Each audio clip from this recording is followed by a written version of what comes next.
But first I got this story. I think you'll like this story. This story's got a wizard in it. And it's got a fairy in it. And it's got a magic chicken in it. Aha, you know what it is called? It's called The Wizard, the Fairy, and the Magic Chicken. Very easy to remember. Once upon a time there was a wizard and a fairy and a magic chicken.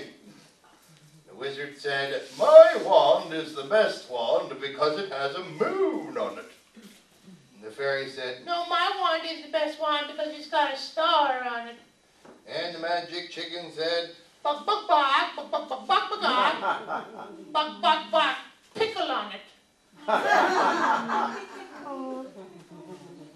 "Yes, well, be that as it may, I can wave my wand and summon a very scary monster.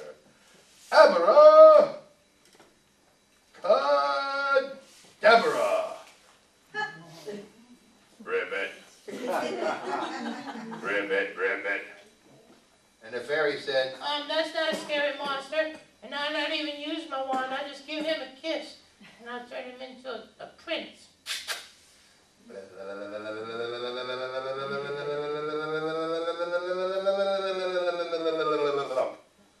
ribbit, ribbit. The magic chicken said, Buck, buck, buck, buck, buck, buck, buck, buck, buck. Buck, buck, buck, buck. Buck, buck, buck, buck, buck, buck, buck, buck, buck.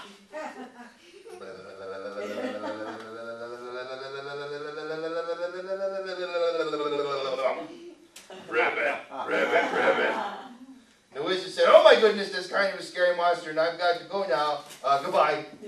The fairy said, Oh, yeah, wait for me, please.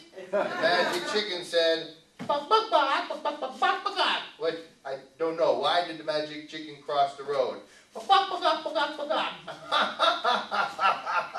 Buck, buck, buck, buck, buck, buck, buck.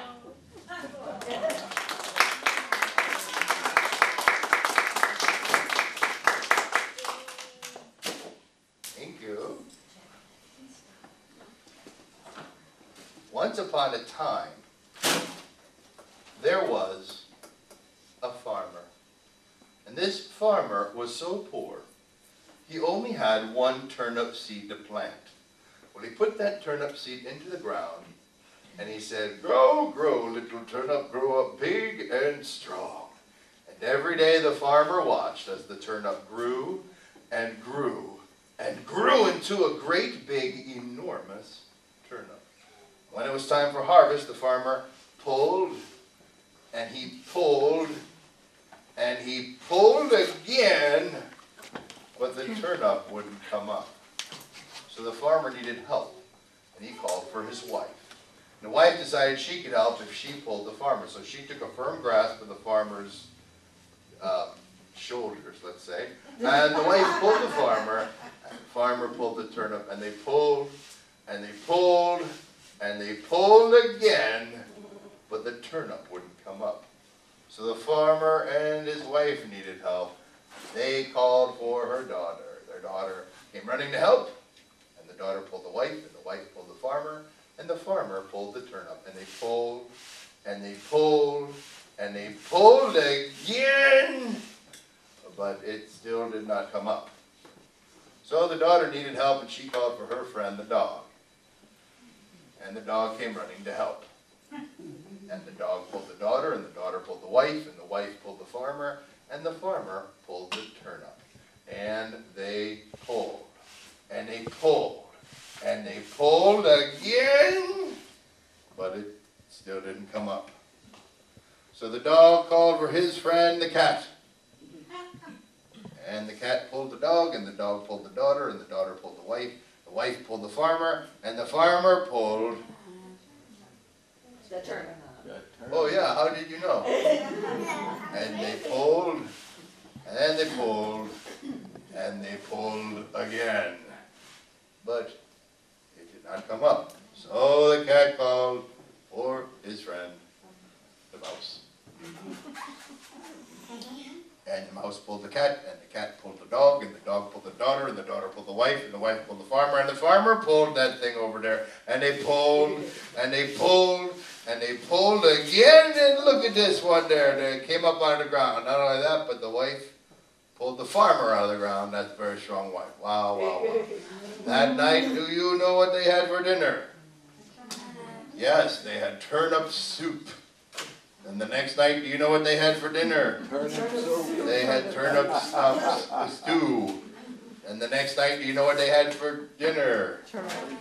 Yeah, they had like turnips, macaroni, and cheese, actually. The next night, do you know what they had for dinner? Well, no, they went out for Chinese food that night. But they had turnip cake for dessert when they came home. So they had so much turnip that the farmer never planted another turnip seed ever again. The end.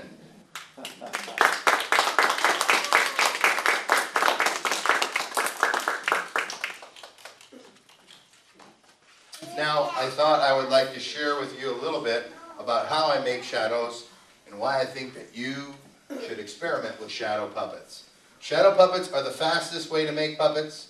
They are the least expensive way to make puppets, and they're made with materials that you can get very easily. When I start making puppets, and this one, I make them out of cardboard. You know why? Good price. I can get cardboard for free. Very good. If you are recycling, excellent work. Look for the recycling that comes in the recycling box, the cardboard that comes from a cereal box or a cookie box. It's a nice thin cardboard. You draw your shape. Maybe you get somebody to help you cut out your shape. You have simple shadow puppet. Okay?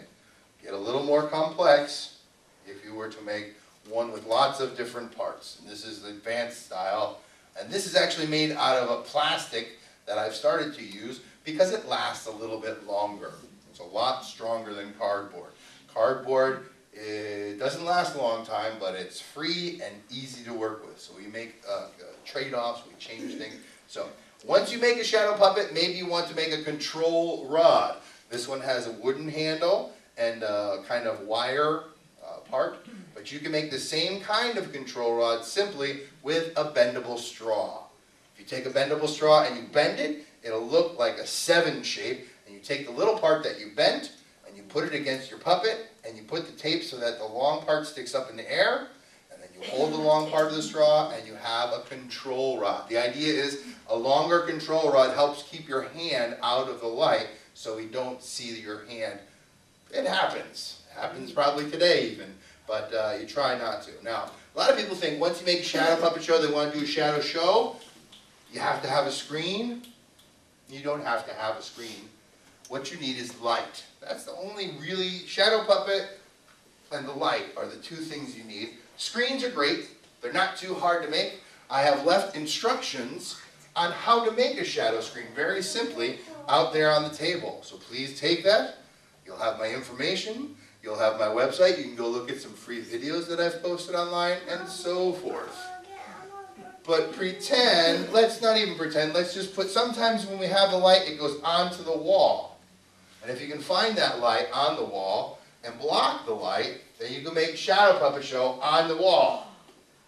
You can do shadow puppet show on the ceiling. You do shadow puppet show dancing on your head. Okay. So that's how you can do it. But let me remind you to be careful of electric lights. They have electricity. They can get very hot. We don't touch the bulb. We don't play with the plug. Outlet in the wall. Might be safer and better to use a flashlight.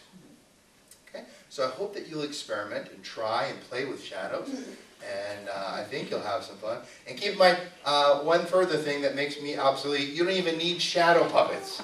Just find the coolest looking stuff you can, like your toys, your stuffed animals. They will make shadows that might be very cool.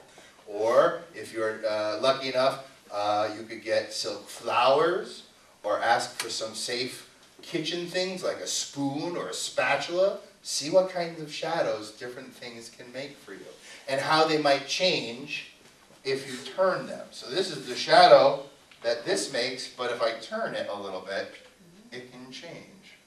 Okay? Get very thin.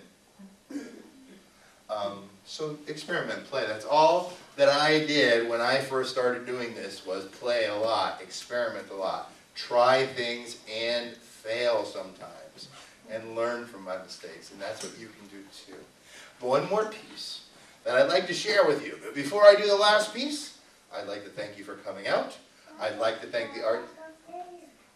You may not. You're a union? Are you a union? You can't go back there unless you're union.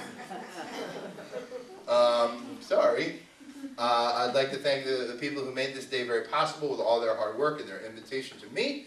I'd like to remind you that there are events happening here all the time, so keep your eyes peeled for what's going on.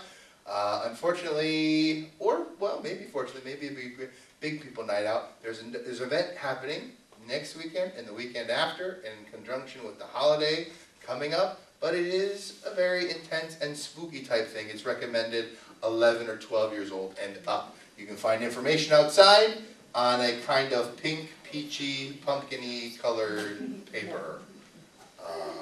So there is that. And now I shall do the last piece, which of course is Jack and the Beanstalk, Part 4. Now, you see, Jack took a giant golden egg and he ran down that beanstalk and then he called for his mama, mama, mama, mama, mama. What is it? Don't shout like that. I told you. Mom, you never guessed I climbed up a beanstalk and found a giant castle. And so many golden eggs, they'll never miss the one that I took from them. What are you talking about? Look over there behind the house. Ooh, gold, gold, gold, gold, gold. Wait a minute. Did you say you took a giant golden egg? Yeah. Jack, that is stealing. If you took it and you didn't have permission, that's stealing. Now go back and give them their gold. No, I can't do that. They're giants and they'll eat me. Oh, they will not eat you, I'm sure. Now give them back their gold. Yeah, give me my gold. Mr. Giant? Yeah? You're the giant? Yeah. But how come you look like a Rumpelstiltskin? Hey, don't make fun of my size. That is not polite. I eat people who steal my gold, and I eat people who make fun of my size. You be quiet. You're not going to eat anybody. That boy's going to be our new housekeeper. I won't eat him. I won't eat him. You cannot eat him. Well, your doctor says your cholesterol is too high. Little boys have too much cholesterol. Oh, phooey. So Jack was the keeper of the giant's castle, and they all lived happily ever after. The end.